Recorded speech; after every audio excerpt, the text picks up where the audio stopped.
No Labels sues Arizona to block opponents from using the new Phoenix, AP.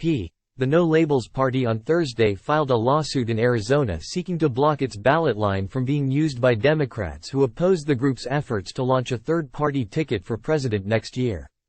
Time equals 400 Ms. greater than the lawsuit asks a federal judge in Phoenix to block Democratic Secretary of State Adrian from allowing people to run for offices other than president or vice president under the No Labels banner. Fontes's office told the group last month that it is obligated to accept filings from candidates even if party leaders reject them. At least one person who's filed under No Labels is a Joe Biden supporter who opposes the group and wants it to disclose its donors, something long sought by supporters of the president.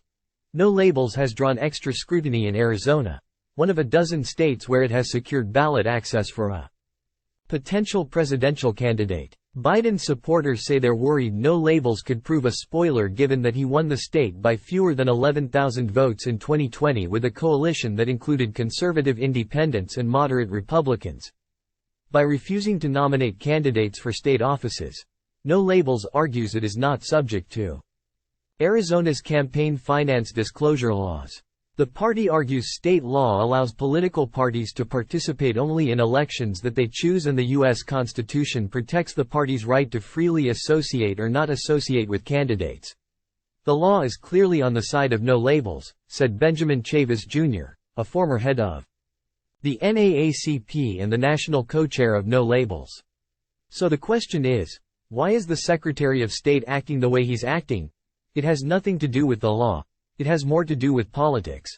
A spokesperson for Fontes, a Democrat, had no immediate comment. But last month, his office told No Labels that refusing their paperwork would violate their rights.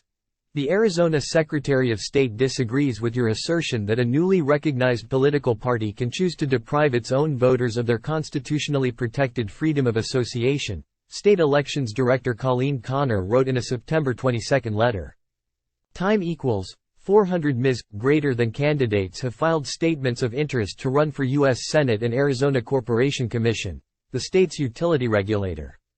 One of them, Corporation Commission candidate Richard Grayson, is a No Labels opponent who has been critical of the group's efforts.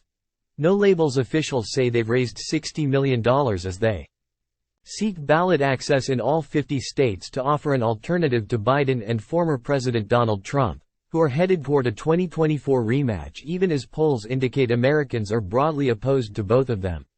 The group says it won't name its donors to protect their privacy.